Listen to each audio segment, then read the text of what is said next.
My name is Tamika Schilbe and welcome to the Joycast. Today we're going to talk a little bit about speaking our truth, and you're going to have a chance to choose with your intuition a message that might be just perfect today for you in this journey of speaking and living your truth.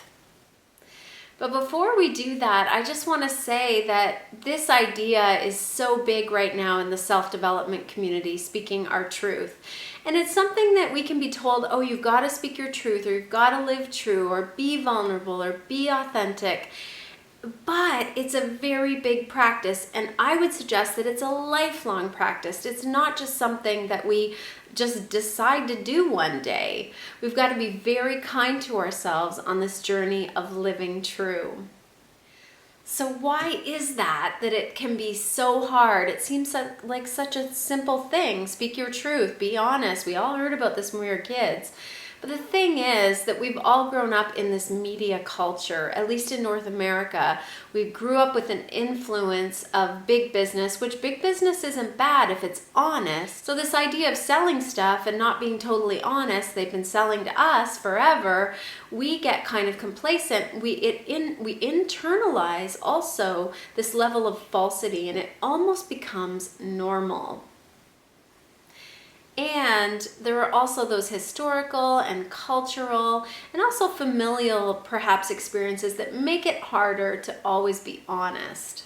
So this is why we have to be so gentle with ourselves when we start to live our truth fully and also speak our truth. Because I think that without speaking, without using sound, which is this amazing thing that we've all been given, the sound of our own voice, without using that for good and using it ethically, honestly, we do miss out on some of the power that we have to live true.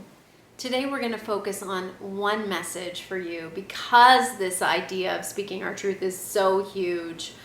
So in order to do that, we're going to close our eyes. If you've got something else going on the computer, or you're doing something else, or you're eating or talking on the phone, I don't know, put it aside for a moment to do this, because you'll get a clearer message if there's focus and quiet.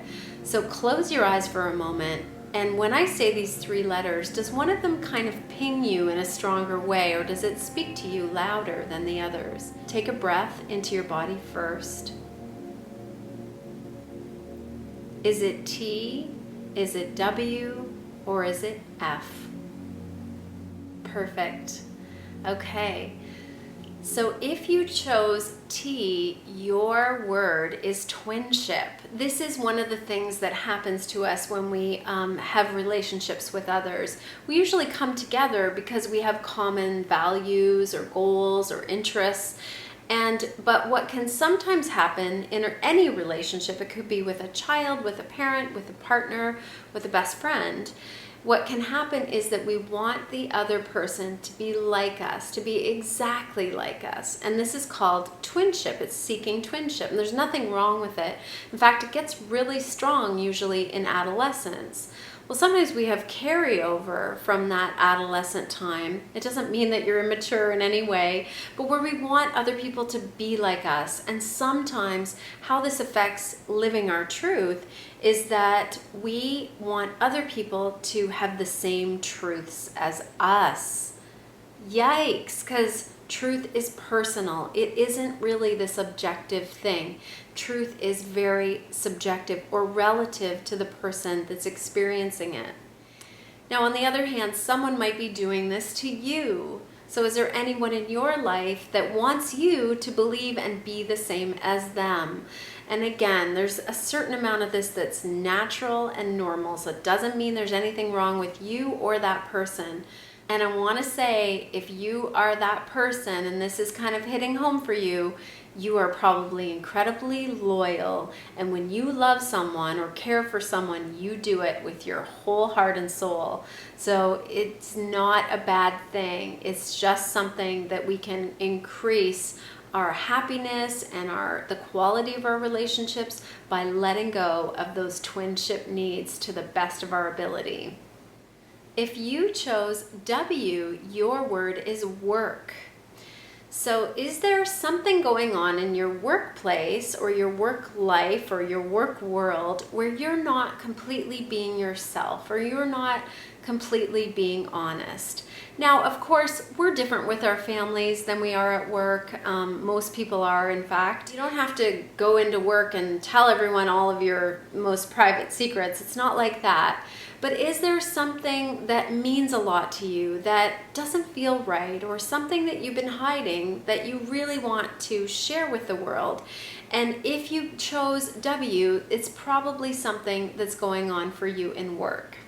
The other piece of this with speaking our truth is being honest. If you're running your own business, or if you're writing ad copy for another person's business, knowing that you're working with ethical clients, and as a business owner, if you're running your own business, that you're doing it, you're making honest claims about what you're doing. Not saying I only have 2 spaces left when you have 25 spaces left. There's, again, when we think about the media, there's a certain level of dishonesty that's really acceptable when we're marketing something. And I think that this is going to change. And it starts with each of us. How can our businesses grow and thrive if the foundation of them is dishonest? We can forget, and we can sometimes say things that aren't completely accurate. So always ask, if you're involved in advertising, is it real? If you chose F, your word is fire hose. I know it's kind of a funny word, but if you think about when you turn on a fire hose, it just is like everything goes crazy. The water is spraying everywhere. It's like a complete explosion. And I'm using this analogy because you might be someone that's held back your truth for a while. And it might not be that we all have different ways of being truthful in one situation, maybe not in another. So it may be that you were really confident at home, not so much at work, confident at work, not so much at home, confident with friends, not so much with your parents. Whatever it is, the fire hose represents if you've had the water turned off on your truth for a long time, then it's actually been building and building and building behind the scenes. And I've had areas of this myself too, where something I have just really avoided talking about, and then when it comes out, it's bigger than it needed to be. It's more dramatic than it needed to be. So this doesn't mean that you can necessarily stop that. When we stop, this is especially for the people pleasers or the caretakers in the room. This is sometimes when we start to speak that truth that's been bottled up, it comes out in ways that we didn't anticipate. Sometimes it has more force. Sometimes we get confused because we haven't had the practice at speaking up for ourselves. And give yourself a lot of kindness if this has happened to you. If you've been really playing with this idea of speaking your truth and it's come out in ways that you didn't intend, just understand that that is so normal. Don't give up on truth just because it didn't unfold the way that you thought it would. It's a practice. And if you're that person that has held back your truth, just know that there's nothing wrong with that path you walked. You had to go through those lessons.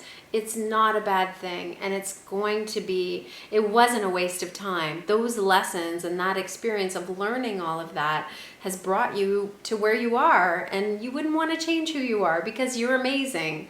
So do not beat yourself up if you're one of those people that hasn't been speaking or living your truth. So thank you. I love it that we're connected, and remember to stay true to you.